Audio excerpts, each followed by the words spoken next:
Shalom. Salam sejahtera di dalam kasih Tuhan kita Yesus Kristus. Beberapa tahun yang lalu Tuhan beri kesempatan saya dan Ibu Agnes dan juga beberapa teman untuk pergi melihat New Zealand. Dan sebelum kita pergi ada pandangan karena ada nasihat. Kalau pergi New Zealand itu setir sendiri, apa-apa atur sendiri, jalan sendiri. Itu jauh lebih baik. Karena di New Zealand itu katanya sih waktu saya belum pergi jalannya sepi. Orangnya nggak banyak, dombanya yang banyak. Jadi setir mobil gampang di sana. Saya berpikir boleh juga sih setir sendiri. Saya berpikir enak juga mungkin ya. Tapi kemudian saya membatalkan. Dalam pengertian saya tidak jadi Bapak Ibu untuk berani jalan sendiri dengan Ibu Agnes dan teman-teman waktu itu. Karena pemikiran saya satu, saya tidak tahu medannya. Saya tidak tahu dan tidak kenal negeri tersebut. Ini pertama kali saya akan pergi New Zealand. Bagaimana itu saya tidak paham. Jadi kemudian kira-kira seminggu sebelumnya kita putuskan pakai tour guide Bapak Ibu. Sudah paling enak pakai tour guide. Jadi sewa mobil, sewa tour guide dan supir itu rangkep Bapak Ibu. Jadi kami tiba di sana, sudah dijemput oleh tour guide, mobilnya besar sekali, bagus cukup untuk setiap kita dan saya senang. Ketika kita keluar dari airport Bapak Ibu, itu diperhadapkan pada dua pilihan jalan, mau ke kiri atau mau ke kanan. Lalu disitulah saya bilang sama Ibu Agnes sama teman-teman, coba baru keluar airport sudah harus mikir mau ke kiri mau ke kanan. Coba kalau setir sendiri bingung mau kemana, ini kiri apa kanan? Iya kan, saya bilang betapa enaknya kalau pakai tour guide. Apalagi dia setir kita nggak usah mikir, tidak usah pikir jalanan. Karena dia tinggal di sana pasti nggak nyasar. Apalagi pakai GPS dan lain sebagainya. Saya pun kalau dikasih GPS kadang-kadang masih bingung mau kemana kita ini. Mau ketik apa di situ. Apalagi kalau jalan-jalan. Dan saudara tahu kalau saudara pergi tour habis makan siang naik mobil biasanya apa? Ngantuk saudara. Iya kan? Bayangin kalau sudah habis makan siang lalu kemudian harus setir mobil. Lalu sambil cari jalan. Sambil mungkin kena matahari dan lain sebagainya. Perut kenyang, matanya turun saudara, alias ngantuk. Kalau ini ada tour guide, betapa enaknya. Jalan tidak usah mikir, restoran tidak perlu cari, hotel tidak perlu cari, tempat-tempat rekreasi, tempat wisata, kita tidak perlu cari semua. Kenapa? Duduk manis, duduk tenang, pasti sampai. Betul Bapak Ibu? Makan siang selesai pun ngantuk, tinggal tidur. Begitu sampai tempatnya pasti dibangunin. Udah sampai Pak, silakan turun foto-foto 10 menit. Begitu Bapak Ibu. Saya tidak bisa bayangkan saya pergi sendiri. Betul-betul saudara, pada waktu itu kami juga mengalami yang namanya jalan diblokir oleh polisi. Jalan ditutup harus muter. Saya bilang sama teman-teman, sama Ibu Agnes. Coba bayangin, udah jalan jauh setengah mati. Sampai di depan polisi bilang puter balik. Lah puter kemana? GPS-nya akan bilang apa sama kita? Saya bilang betapa ruwetnya kalau harus setir sendiri. Di dunia ini kita kalau jalan sendiri juga sulit. Tapi kalau kita punya tour guide, kita punya yang namanya Roh Kudus yang menolong, yang memimpin kita berjalan, itu indah. Kita punya firman yang memimpin kita berjalan setiap hari. Itu indah. Kita tidak bingung dengan berbagai macam prinsip-prinsip, pandangan orang ini dan itu. Kita baca firman, firman mengajarkan kita, kita jalan. Roh Kudus menolong, Roh Kudus memimpin kita, kita berjalan. Itu sangat-sangat indah. Pada bulan Januari ini, tema bulanan kita adalah Fresh Anointing. Dan saya sudah membahas itu beberapa minggu yang lalu di tempat ini. Bagaimana kalau kita bicara anointing, kita tidak bisa lepas dari Roh Kudus Bapak Ibu. Oleh sebab itu hari ini saya ingin bawa kita bersama-sama melihat sebuah tema yang saya sebut The Anointer, yang mengurapi. Yang mengurapi kita siapa? Adalah Roh Kudus. Kita akan belajar bersama-sama apa yang akan terjadi ketika kita mengalami kontak dengan Roh Kudus. Ketika kita buka hati, kita membuka diri dengan Roh Kudus. Saya menerima Roh Kudus pada waktu saya SMP kelas 2. Dan bagi saya yang biasanya pergi ke gereja yang tidak banyak menekankan kepada Roh Kudus, waktu saya itu diperkenalkan mengenai kebenaran firman mengenai Roh Kudus, sulit menerimanya. Saya menolaknya, saya bilang ini apa-apaan, jangan-jangan salah, jangan-jangan sesat semua ini. Yang bicara mengenai Roh Kudus, yang bicara mengenai baptisan Roh Kudus, yang bicara mengenai karunia-karunia Roh Kudus dan lain sebagainya. Saya bilang jangan-jangan kita keliru ini. Tapi setelah diperdalami pelan-pelan Bapak Ibu, saya mengerti ada satu kekurangan saya dalam hidup sebagai orang Kristen. Yaitu adalah saya perlu Roh Kudus untuk masuk dalam hidup, menguasai saya, memimpin saya, menuntun kehidupan ini. Nah Bapak Ibu yang Tuhan Yesus kasihi, yang pertama kita mau pelajari, kalau terjadi kontak antara kita dengan Roh Kudus, maka Roh Kudus akan menolong kita menjadi komunikator yang efektif. Menjadi komunikator yang efektif. Kalau Roh Kudus turun dalam diri seseorang, orang itu akan dibuat menjadi salah satu orang yang bisa berkomunikasi dengan jauh lebih baik. Dalam pengertian mengkomunikasikan kebenaran firman Tuhan. Coba lihat dengan saya di dalam Kisah Rasul pasal yang kedua.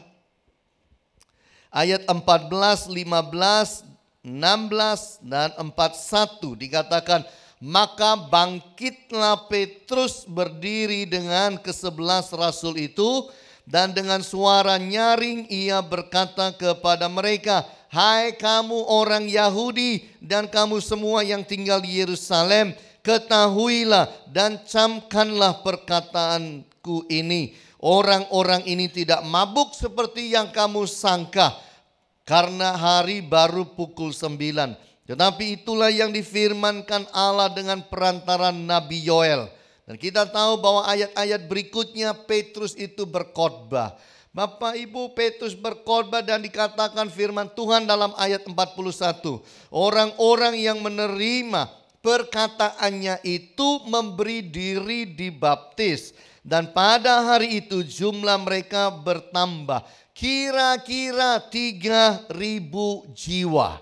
Nah, satu yang kita mau lihat di dalam bagian ini adalah Roh Kudus itu sungguh luar biasa. Roh Kudus itu dapat memakai orang sederhana. Sederhana seperti Petrus. Petrus tidak sekolah Alkitab. Petrus bukan orang yang punya pendidikan formal yang tinggi. Petrus adalah orang yang biasa, seorang nelayan, tapi di dalam kehidupannya ketika dia mengalami satu kontak dengan Roh Kudus, lalu dia penuh dengan Roh Kudus dalam hidupnya, Petrus menjadi seorang komunikator yang sangat baik, yang sangat efektif. Satu kali berkhotbah dan pertama kalinya dia berkhotbah, dia mengalami saudara 3.000 orang bertobat. Disitulah kita melihat hebatnya Roh Kudus. Dan ini mengajarkan kepada kita bahwa ketika kita punya kontak dengan Roh Kudus Bapak Ibu, Roh Kudus juga akan mengubahkan kita, sanggup memakai hidup saudara dan saya untuk kita bisa menjadi orang-orang yang membicarakan firman.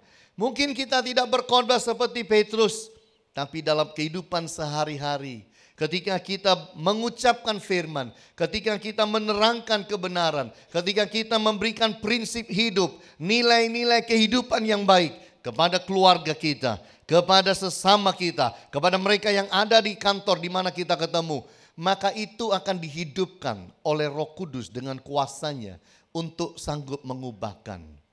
Coba Bapak Ibu pikir baik-baik, sudah berapa banyak orang yang saudara pengaruhi di dalam hidup ini untuk mengenal Kristus. Berapa banyak orang di dalam hidup ini yang saudara pengaruhi supaya di dalam hidup mereka menerima akan prinsip-prinsip kebenaran yang baik. Roh Kudus bisa menolong kita di dalam semua itu. Roh Kudus dikatakan mengambil alih kelemahan kita dan keterbatasan di dalam hidup kita. Siapa Petrus? Seorang manusia biasa, banyak kekurangannya, banyak kelemahan, banyak keterbatasan. Tapi di situ kita melihat Roh Kudus mampu memakai orang-orang yang mau. Dan kalau di dalam hidup saudara dan saya kita menjadi orang-orang yang mau dipakai oleh Roh Kudus, saya yakin dan percaya ada banyak hal Tuhan bisa kerjakan melalui kehidupan saudara dan saya. Saya SMA itu sudah ngusir setan Bapak Ibu. Jadi saya itu SMA sering diundang oleh om-om, tante-tante yang telepon, "Han, sini ya." "Kenapa tante?" "Ini loh, rumah tante ada setan. Usirin ya." Saya belum berkhotbah. Saya anak SMA. Tapi kemudian saya pergi ke rumahnya, naik sepeda motor. Lalu mulai berani berdoa, berani mengusir setan saudara. Bahkan saya ingat sampai hari ini saya pernah usir setan dari rumah seorang ibu. Yang mana saya dibukain pintu, saya masukin sepeda motor, kemudian saya duduk di dalam ruang tamu, kemudian saya berdoa bersama dengan ibu tersebut. Saya bilang, "Tante,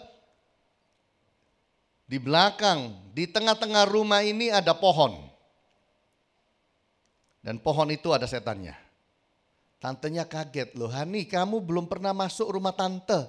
Kok tahu kalau di rumah tante dari ruang tamu pindah ke ruang keluarga itu ada pohon besar? Kamu kok tahu?" Saya bilang, "Roh Kudus kasih tahu saya. Itu ada setan di situ." Jadi saya kemudian dibawa ke sana, lalu saya berdoa. Saya bilang, "Gudang itu juga ada setannya loh tante." Udah doain semua saudara. Dan saya melihat siapa saya? Anak SMA. Bukan seorang lulusan sekolah Alkitab, bukan seorang pendeta. I'm nobody. Saya bukan siapa-siapa. Tapi disitulah kita belajar Roh Kudus bisa ambil alih kehidupan kita. Ambil alih kelemahan kita, segala keterbatasan yang ada dalam kita. Kemudian Roh Kudus bisa pakai kehidupan kita. Jadi di dalam hidup ini sebenarnya tergantung kita kok. Apakah kita mau dipakai Tuhan? Apakah kita mau terbuka pada Tuhan? Apakah kita memberi kesempatan kepada Roh Kudus untuk memakai kehidupan kita? Roh Kudus itu bekerja melalui orang-orang yang mau dipakai. Ini penting. Saudara tahu bagaimana para rasul menerima kepenuhan Roh Kudus di dalam kehidupan mereka. Yesus bilang apa? "Jangan kemana-mana, jangan tinggalkan Yerusalem. Tunggu sampai janji yang diucapkan Bapa itu turun ke atasmu." Apa itu? Roh Kudus Bapak Ibu. Supaya Roh Kudus itu menolong kehidupan kita. Supaya Roh Kudus itu memakai kehidupan kita. Dan disitulah Roh Kudus itu turun pada murid-murid seperti lidah-lidah api. Bisa kelihatan, di kepalamu kok ada lidah api. Bukan cuma kepalaku, kepalamu ya ada katanya begitu. Mereka saling heboh saudara, satu sama yang lain. Dan disitulah terjadi kepenuhan Roh Kudus. Dan kemudian Roh Kudus memakai akan kehidupan murid-murid atau para rasul pada waktu itu. Nah Bapak Ibu yang Tuhan Yesus kasihi, kalau kita melihat bahwa Allah itu memakai orang-orang biasa dan sederhana. Sebagai contoh, Daud dipakai Tuhan. Daud yang mana? Daud yang tidak dihargai oleh orang serumahnya. Dia dianggap sebagai anak-anak yang paling biasa aja. Itu sebabnya waktu akan Nabi datang ke rumah Isai untuk mengurapi salah satu anaknya menjadi raja.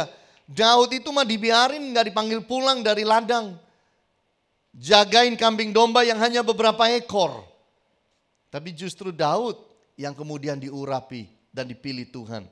Gideon seorang yang penakut.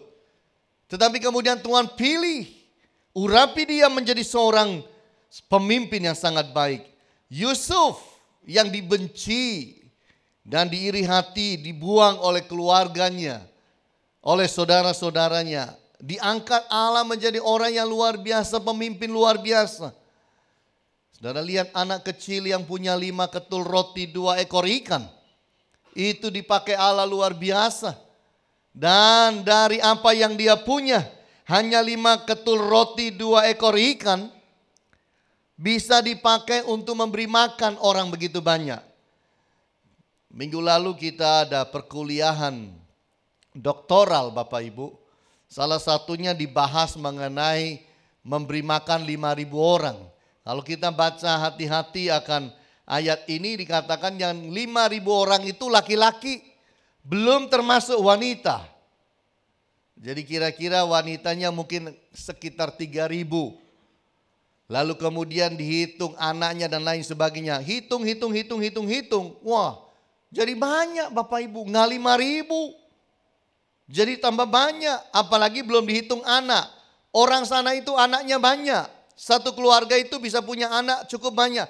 Hitung-hitung di kelas bersama dengan dosen, kurang lebih angkanya mencapai hampir 20.000 orang pada waktu itu. Bayangin orang makan, 20.000 orang makan dari 5 ketul roti, 2 ekor ikan. Kok bisa? Tapi disitulah kita bilang, Tuhan itu kalau mau pakai orang, bukan dicari orang yang sempurna. Tuhan itu bisa pakai siapa aja di dalam hidup ini. Yang paling penting adalah kalau kita mau. Yang penting adalah kalau saudara dan saya mau. Baru-baru ini saya membaca mengenai pabrik cukur kumis itu loh. Yang kalau nggak salah mereknya Gillette. Ya, itu terkenal. Karena Gillette itu sudah ada di dunia ini tahun 1901. Tapi tahun 2015 barusan kemarin itu ada sebuah pabrik cukur kumis ini yang pakai tangan itu seperti Gillette, yang pakai silet, itu ternyata muncul dan mengambil market dunia yang cukup banyak. Selidik punya selidik, perusahaan yang baru 3 tahun ini kok bisa ngambil market yang sudah dikuasai oleh perusahaan raksasa Gillette. Ternyata selidik punya selidik adalah approach mereka, komunikasi mereka kepada masyarakat berbeda. Kalau perusahaan yang Gillette mereka menunggu konsumen datang. Kalau yang ini mereka turun kepada masyarakat dan tidak bicara seperti seorang penjual, tapi berbicara sebagai seorang pemakai. Ketika masyarakat diajak bicara sebagai seorang pemakai, mereka itu justru nimbrung semua dan tidak ada defense mechanism. Tidak ada pembelaan diri. Kalau saudara dijuali orang, apa saja, pasti saudara itu menutup diri. Orang ini pasti mau duitku, orang ini pasti mau duitku. Kan begitu saudara. Nah, ini karena yang bicara bukan sebagai penjual, tapi menempatkan diri sebagai seorang pemakai, justru banyak yang tanya, loh masa ya baguskah, enakkah? Disitulah laris manis Bapak Ibu penjualannya dan bisa mendapatkan market yang cukup besar, porsi market yang cukup besar yang membuat perusahaan-perusahaan lain tuh geleng-geleng kepala Bapak Ibu. Karena perusahaan itu baru muncul, kok bisa? Karena ternyata komunikasinya itu diatur dari sudut pandang konsumen, bukan dari sudut pandang pabrik. Nah demikianlah di dalam kehidupan kita, Roh Kudus sanggup menolong dan memakai kehidupan kita untuk kita melakukan apa yang Tuhan mau di dalam hidup ini. Jadi kalau Roh Kudus turun dalam hidup saudara, engkau akan menjadi saksi-saksi Allah yang luar biasa. Amin. Saudara akan dipakai menjadi saksi Allah yang luar biasa. Saudara jangan pikir Bapak Ibu kalau kita ketemu orang lalu kita harus bicara banyak ayatnya, tunjuk ayatnya, menafsirkannya begini begitu. Kadang-kadang itu loh kita ketemu orang cuma kita tepuk pundaknya kita bilang bertobat, sudah wayai bertobat. Itu kata-kata itu bisa dipakai Allah, dipakai Roh Kudus, diurapi, orang itu pulang bisa nangis-nangis saudara. Dan bertobat sungguh. Jadi saudara jangan bayangkan sesuatu yang sangat-sangat rumit. Karena Roh Kudus sanggup pakai kata-kata sederhana kita. Dan membuat itu terngiang-ngiang. Kamu ini loh sudah sampai sekarang. Nggak tobat-tobat. Nanti kalau menghadap Tuhan ya apa? Wah itu orang bisa terngiang-ngiang berhari-hari. Dari tidak pernah muncul di gereja bisa langsung muncul di gereja. Untuk mencari Tuhan. Nomor satu adalah Roh Kudus menolong kita jadi komunikator yang efektif. Yang kedua adalah Roh Kudus itu mengubahkan kehidupan doa kita. Ini Bapak Ibu, kalau Roh Kudus itu turun dalam hidup saudara dan saya, maka hidup doa saudara dan saya pasti berubah. Dari kehidupan doa yang kering menjadi kehidupan doa yang sungguh-sungguh nikmat. Dari doa yang mungkin kelihatannya hanya sebagai, ya namanya jadi Kristen masa enggak doa. Hanya sebagai sebuah rutinitas menjalankan perintah belaka, menjadi doa yang adalah satu relationship, hubungan yang indah dan nikmat dengan Allah. Saya ingin bawa kita lihat di dalam Roma 8 ayat 26. Dikatakan begini, demikian juga Roh membantu kita di dalam kelemahan kita. Sebab kita tidak tahu bagaimana sebenarnya harus berdoa. Tetapi Roh sendiri berdoa untuk kita kepada Allah dengan keluhan-keluhan yang tidak terucapkan. Bapak Ibu pernah tidak mengalami dalam hidup ini? Kadang-kadang ngalamin masalah sampai nggak tahu mau doa kayak apa. Bingung aku, bingung. Mau sembahyang kayak apa? Bingung aku. Nah ini. Atau kita bilang, aduh berat banget, saya sudah nggak tahu mau ngomong apa sama Tuhan. Karena persoalan itu begitu kuat menindih hidup kita, kita sampai tidak mampu berdoa. Kita tidak tahu mau bicara apa dengan Allah. Ini ayatnya. Pada waktu seperti itu, Roh sendiri akan berdoa untuk kita kepada Allah dengan apa? Keluhan-keluhan yang tidak terucapkan. Dan ini sesuatu yang sangat indah. Siapa bisa berdoa 5 jam non-stop? Siapa bisa berdoa 8 jam non-stop? Sulit. Kita itu baru berdoa 10 menit kadang-kadang sudah habis kata-katanya. Kita baru berdoa 20 menit sudah nggak tahu lagi mau bicara apa. Tapi kalau Roh Kudus turun dalam hidup kita, itu berubah Bapak Ibu, berubah. Saya termasuk orang yang dahulu adalah doanya paling singkat Bapak Ibu. Singkat. Karena saya tidak bisa berdoa yang panjang. Saya tidak bisa berdoa yang lama Bapak Ibu. Doa makan cepat. Doa tidur apalagi. Semuanya serba cepat. Saya berdoa tidak pernah sampai 1 menit Bapak Ibu. Cepat sekali. Apalagi doa makan. Tuhan Yesus terima kasih berkat-Mu. Amin. Amin. Sudah paling cepat itu. Doa mau tidur. Tuhan Yesus mau tidur. Tolong berkati. Amin. Udah. Begitu hidup saya. Itu dulu. Tapi begitu Roh Kudus turun dalam hidup saya itu berubah. Saya ingat malam itu hari Kamis malam. Tahunnya saya lupa. Tahun 1978. Ketika saya didoakan. Mungkin bulan Juli dan lain sebagainya. Saya didoakan saya penuh Roh Kudus. Pada waktu itulah saudara. Dari orang yang doa gak sampai 1 menit. Malam itu saya berdoa hampir 3 jam non-stop. Ini perubahan buat saya. Ada sukacita, ada sesuatu. Saya bisa berdoa, penuh Roh Kudus berdoa. Besok pulang sekolah, ambil gitar, cari Tuhan, nyanyi, nyembah. Terus seperti itu. Dan saya alami perubahan di dalam kehidupan doa saya. Itu sebabnya saya katakan ketika orang dipenuhi Roh Kudus, dia akan menjadi orang yang diubahkan hidup doanya. Kehidupannya berubah. Doa itu adalah fondasi kehidupan. Ini yang kita harus pahami. Doa adalah fondasi kehidupan. Itu sebabnya kadang Yesus berdoa itu pagi hari. Kadang dia berdoa semalam-malaman dari malam sampai pagi. Yesus menekankan kuat sekali di dalam berdoa. Jangan jemu-jemu berdoa. Berdoalah terus di dalam Roh Kudus. Doa adalah fondasi kehidupan. Fondasi untuk kita mendapat kekuatan.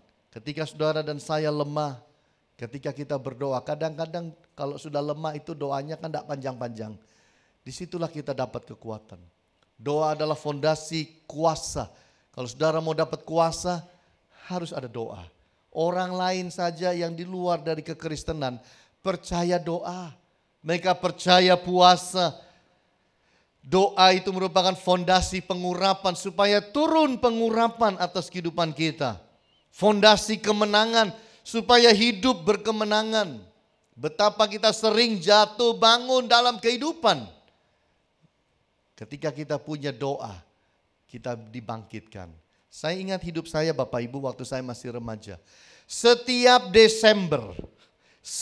saya Desember pasti ngalami kecelakaan. Tiap Desember. Jadi kalau sudah mulai bulan 10, 11 saya hati-hati. Supaya apa? Supaya jangan terjadi apa-apa dengan saya. Tetapi saya beritahu, tidak bisa saya menghindar.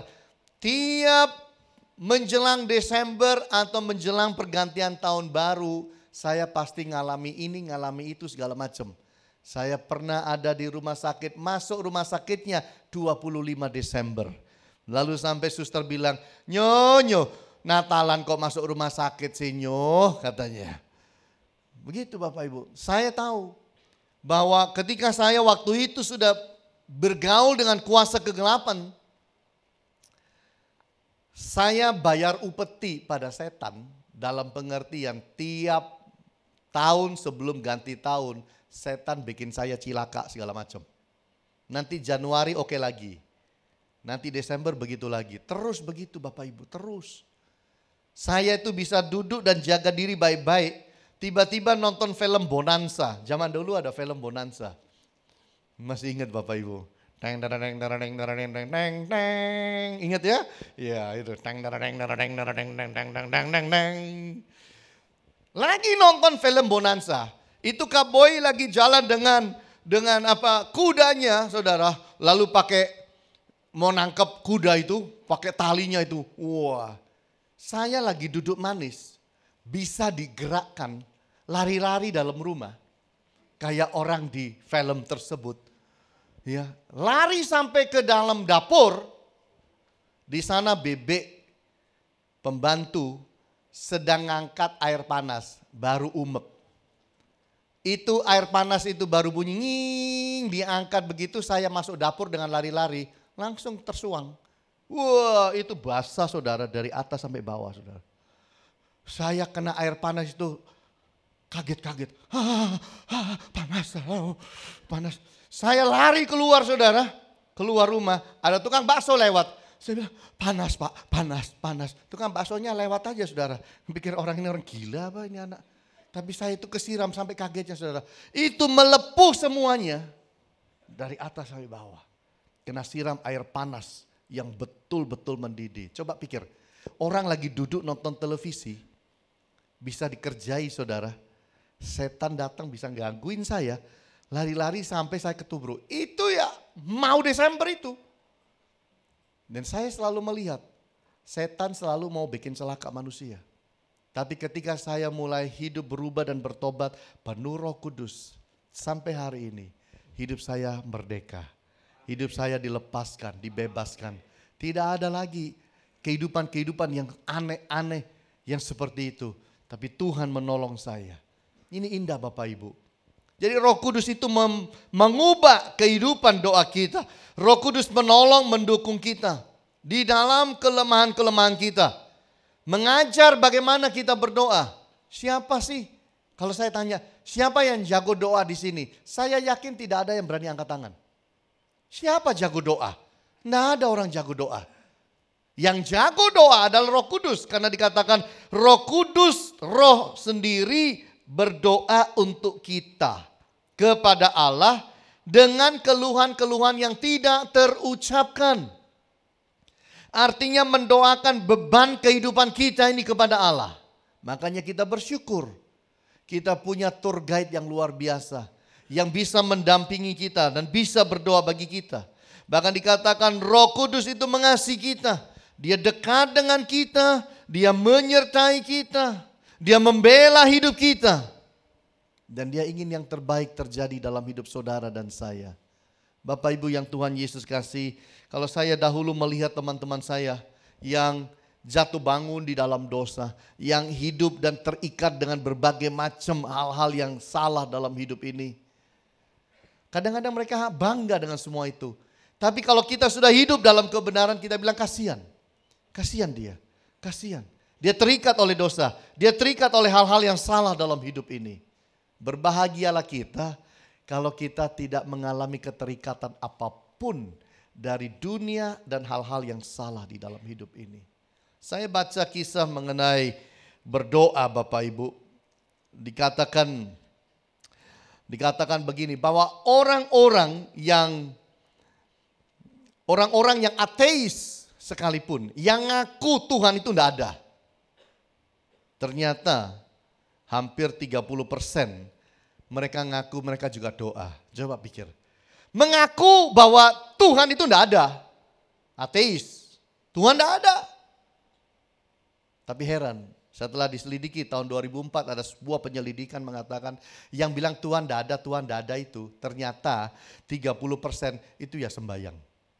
Artinya 30% ya cari Tuhan. Tapi kalau ditanya, kamu percaya Tuhan? Tidak percaya. Tapi heran, dalam hidup mereka ternyata mereka berdoa Bapak Ibu. Kalau ateis aja berdoa, masa kita enggak? Kalau yang lain-lain aja berdoa, masa kita tidak? Bapak Ibu, kalau kita mau mengalami banyak dalam hidup ini dari Tuhan, belajar untuk meningkatkan hidup doa. Mau saudara ada di Surabaya, mau saudara ada di luar kota, mau saudara ada di luar pulau, mau saudara ada di luar negeri, doa tetap doa. Amin. Ini yang harus dijalankan. Kadang-kadang orang Kristen kan aneh. Kalau lagi kerja doa, holiday nggak doa. Ini bahaya nih. Oh Tuhan, saya kan lagi di Singapura holiday, jadi nggak doa. Keliru. Kalau Tuhan yang bales gimana? Tuhan tolong saya dong. Sorry nak, aku lagi holiday. Kata Tuhan. Apa yang terjadi? Iya kan? Nah kita melihat yang bagian yang ketiga, yang terakhir. Roh Kudus menolong kita bertumbuh secara rohani. Roh Kudus menolong kita bertumbuh secara rohani. 1 Yohanes 2 ayat 27. Dikatakan begini, sebab di dalam diri kamu tetap ada pengurapan yang telah kamu terima daripadanya. Karena itu tidak perlu kamu diajar oleh orang lain. Tetapi sebagaimana pengurapannya mengajar kamu tentang segala sesuatu dan pengajarannya itu benar, tidak dusta. Dan sebagaimana ia dahulu telah mengajar kamu, demikianlah hendaknya kamu tetap tinggal di dalam dia. Ayat ini Bapak Ibu banyak diambil orang, dicopot begitu aja. Ketika orang itu disuruh sekolah Alkitab, ada yang bilang gini, gak usah. Saya tidak perlu diajar oleh siapapun. Karena pengurapannya akan mengajar saya. Katanya begitu. Ini salah penerapan ayat. Ayatnya boleh benar, salah aplikasi ceritanya.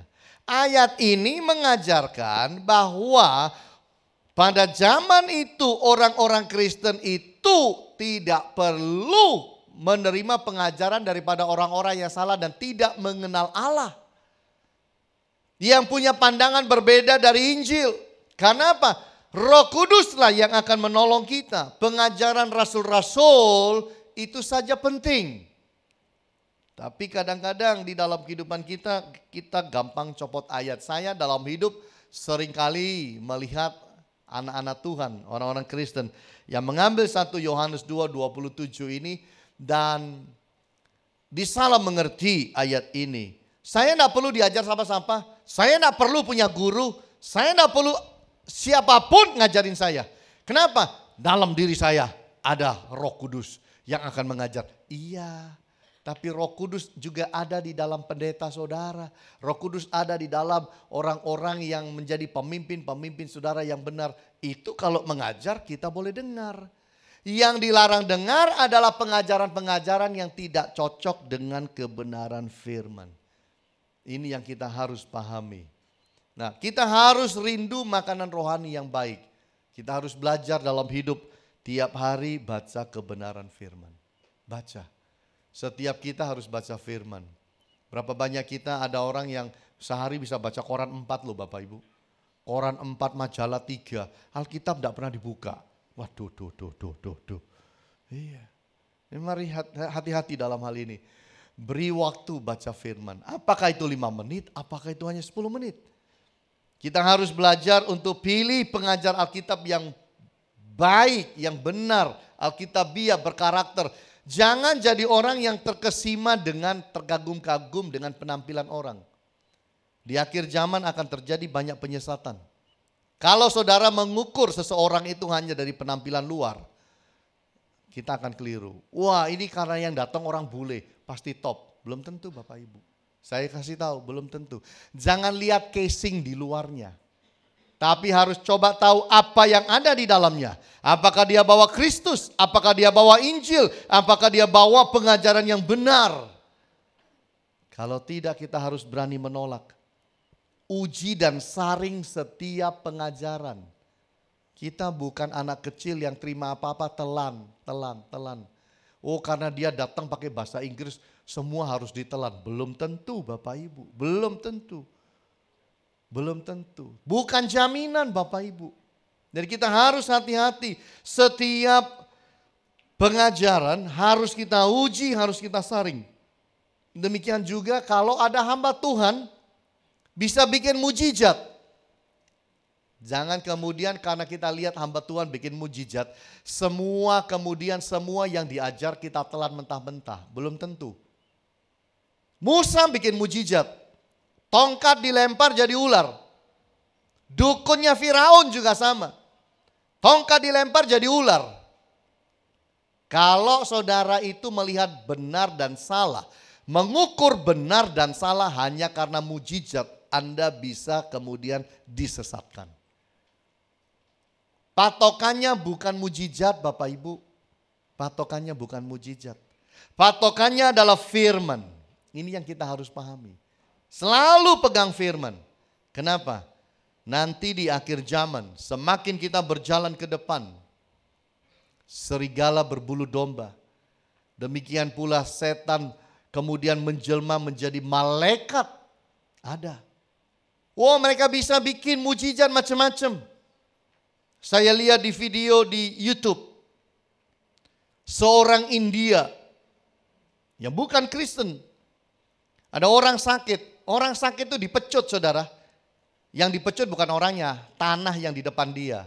Dia bawa pecut aja. Dia pecut tanahnya, sembuh. Mau sakit apa aja dipecut, tanahnya yang dipecut. Dia bawa pecutannya sapi atau kuda itu. Dia pecut begitu aja. Orangnya sembuh. Kalau kita itu patokannya, ukurannya adalah mujizat, akan gampang kita disesatkan. Ukuran kita adalah firman. Apakah orang itu menyampaikan firman? Menyampaikan Yesus, Injil yang kita pelajari, atau sesuatu yang lain? Itu ukurannya Bapak Ibu. Jangan lihat, oh ciamik loh hamba Tuhan itu orang sembuh loh. Sembuh sih sembuh. Tapi ingat baik-baik, pelajari dahulu siapa dia, apa pengajarannya, siapa yang dia sembah, Injil model apa yang diberitakan. Kalau semua itu sesuai dengan Alkitab, silakan terima kebenaran yang disampaikan. Tapi kalau itu bertentangan, saya bilang hati-hati. Di akhir zaman akan terjadi, saudara akan menjadi orang yang bisa lihat banyak mujizat. Tapi ingat, jangan terkagum-kagum kalau lihat mujizat. Jangan karena lihat mujizat, lalu kita bilang orang itu pasti benar. Belum tentu. Dukun juga bisa bikin mujizat Bapak Ibu. Kita harus juga melihat bahwa hindari kultus individu. Jangan mengidolakan siapapun. Ketika saudara mulai mengidolakan seseorang, saudara punya tendensi apa saja yang diucapkan saudara akan jalani. Saring firman Tuhan itu, saring apa yang disampaikan, saring Bapak Ibu. Kita harus menjadi orang yang melekat pada Alkitab. Pegang Alkitab itu sungguh Bapak Ibu. Dan yang harus kita pahami adalah bukan Alkitab dan. Ada banyak orang pegang Alkitab. Oke, Alkitab iya. Alkitab dan tradisi. Belajar. Selama tradisi tidak bertentangan firman, boleh dipegang. Tradisi bertentangan firman, kita harus tolak. Bukan Alkitab dan filosofi yang salah. Kalau itu bertentangan dengan firman, kita harus tolak. Bukan Alkitab dan orang pinter. Saya ya percaya Tuhan, tapi lo dukun itu lo ya pinter lo. Paranormal itu loh hebat loh, nggak bisa. Alkitab saja, tidak pakai yang lain-lain. Bukan Alkitab dengan logika. Selama masuk logika saya terima Alkitab ini. Kalau tidak masuk di dalam logika saya tolak. Anda keliru. Logika harus ditundukkan kepada firman. Bukan firman tunduk pada logika. Kalau firman tunduk pada logika, susah. Anda akan banyak menolak banyak bagian dalam Alkitab. Coba logika bisa enggak memikirkan. 5.000 laki-laki tambah istri tambah anak kurang lebih sekitar hampir 20.000 orang. Makan dari 5 ketul roti 2 ekor ikan. Logika bisa mikir enggak?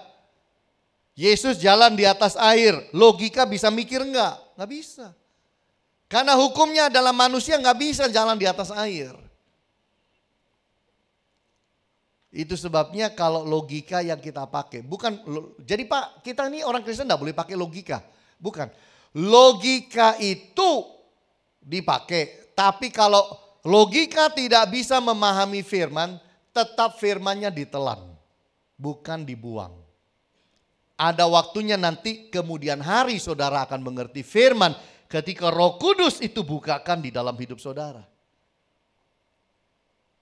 Kalau orang-orang yang sekedar pakai logika dan Alkitab disaring di dalam logikanya akan sangat sulit. Yesus naik ke atas langit, ke sorga, itu terangkat pelan-pelan sampai ketutup awan.